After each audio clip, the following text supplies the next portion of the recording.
राधे राधे दोस्तों। आज की कहानी का नाम है तीन बेवकूफ़। एक बार की बात है कि एक किसान अपनी पत्नी और बेटी के साथ रहता था।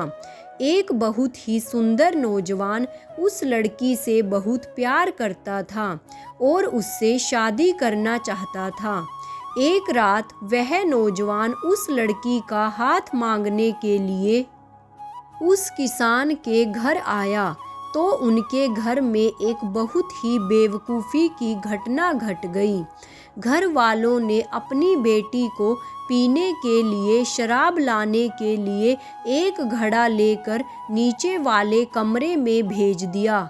वहां जाकर उस लड़की की निगाह ऊपर पड़ी तो उसने देखा तो वहाँ के लकड़ी के एक लट्ठे में एक कुल्हाड़ी अटकी हुई थी।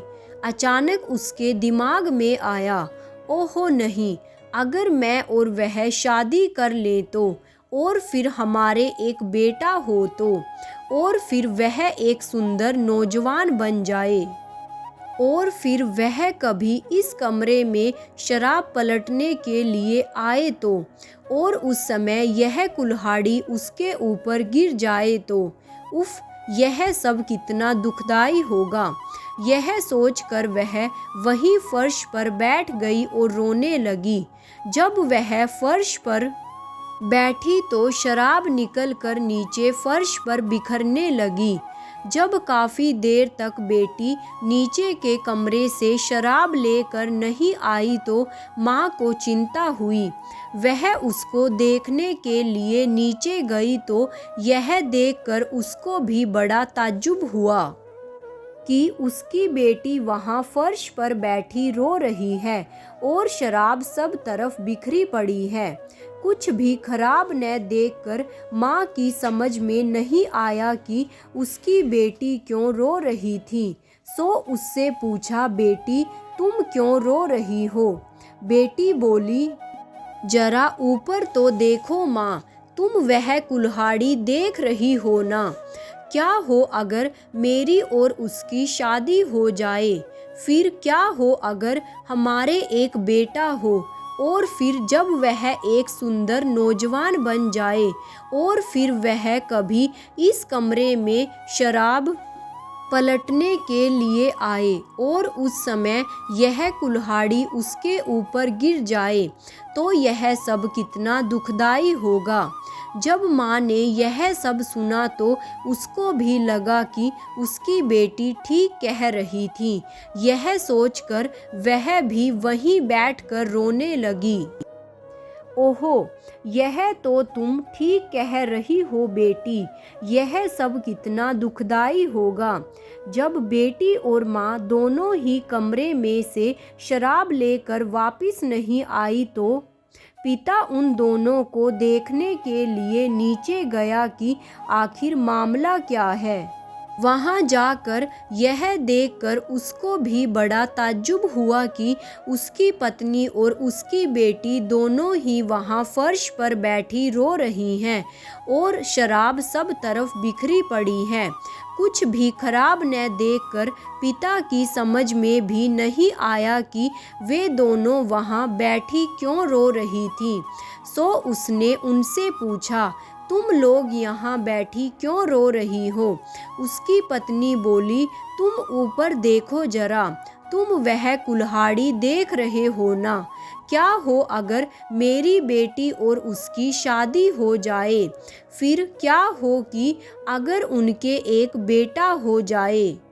और फिर जब वह एक सुंदर नौजवान बन जाए और फिर वह कभी इस कमरे में शराब पलटने के लिए आए और उस समय यह कुल्हाड़ी उसके ऊपर गिर जाए तो यह सब कितना दुखदाई होगा। जब पिता ने यह सब सुना तो उसको भी लगा कि उसकी पत्नी और बेटी ठीक ही कह रही है।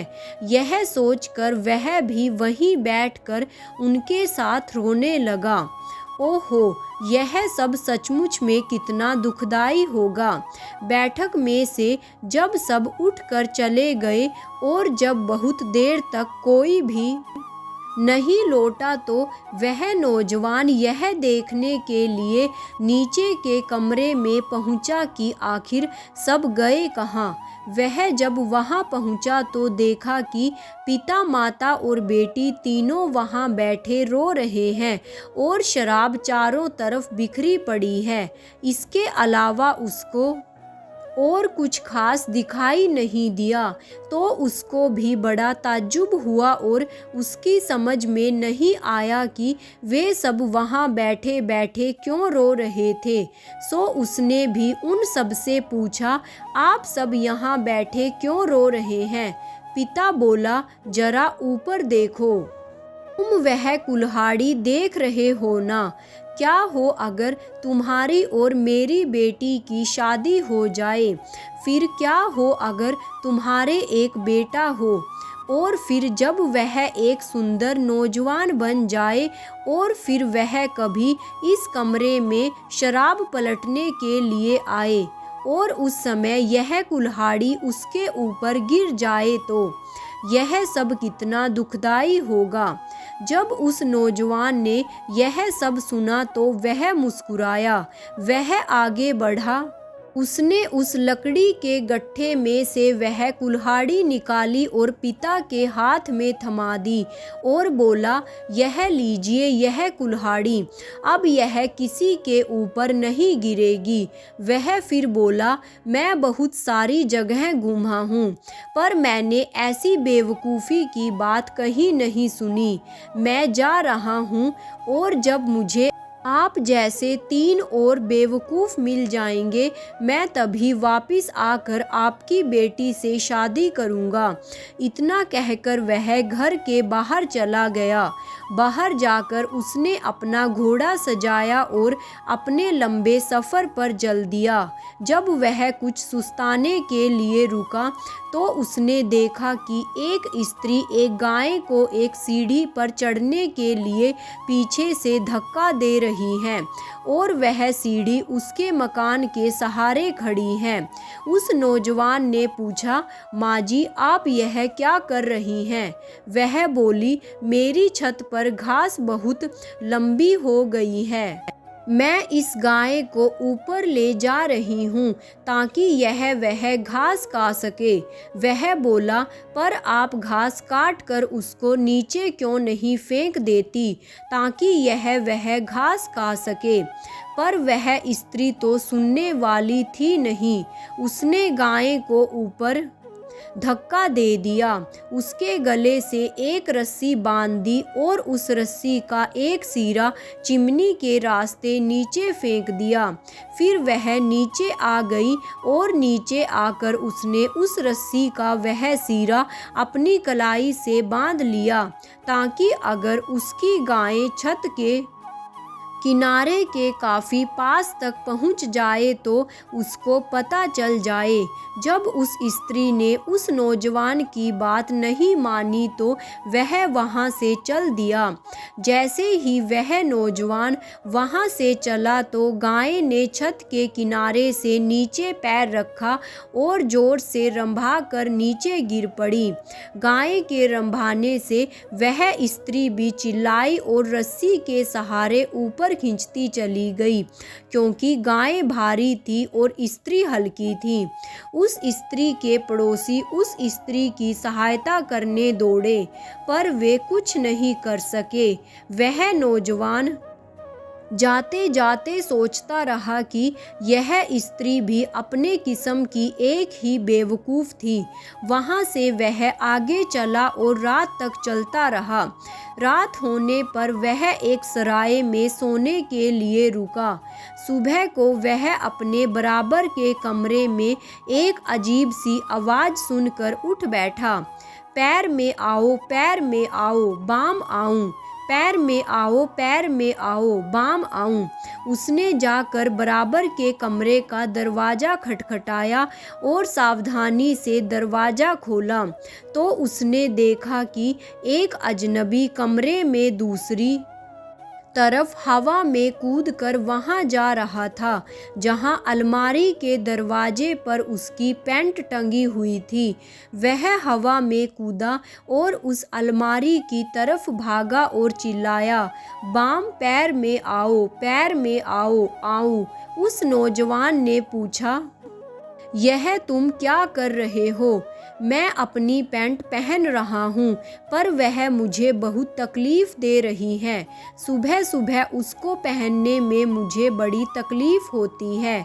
नौजवान हंसकर बोला, तुम अपनी पैंट को उस दरवाजे से उतार कर पलंग पर क्यों नहीं बैठ जाते और उसके एक पायचे को एक एक बार में एक एक टांग में डालकर क्यों नहीं पहनते? मैंने तो यह कभी सोचा ही नहीं था। नौजवान ने सोचा तो यह था दूसरा बेवकूफ़ आदमी और वह वहाँ से भी चल दिया। चलते चलते वह एक गांव में पहुँचा। शाम हो गई थी। वहाँ जाकर उसने देखा कि गांव वाले इधर उधर भाग रहे हैं। उनके हाथों में सादी झाड़ू और पत्ते निकालने वाली नुकीली झाड़ू थी। नौजवान ने पूछा, यहाँ क्या हो गया है? आप सब इधर उधर क्यों भाग रहे हैं? एक आदमी बोला, चांद इस तालाब में गिर पड़ा है, सो हम लोग उसको निकालने जा रहे हैं। नौजवान जोर से हंसा और बोला, देखो, ऊपर देखो, चांद तो तालाब में नहीं है, चांद तो अभी भी आसमान में ही है। तालाब में तो केवल असली चांद की परछाई है। पर उन्होंने सुना ही नहीं और चांद को तालाब में से निकालने की नाकाम कोशिश करते रहे। वह नौजवान हंसता हुआ वहाँ से चला गया। अब तो 3 से भी ज़्यादा बेवकूफ़ लोग हो गए। मुझे लगता है कि अब मुझे अपने उन 3 बेवकूफ़ों के पास वापस चले जाना चाहिए ताकि हम सब हमेशा हमेशा के लिए खुशी खुशी रह सकें।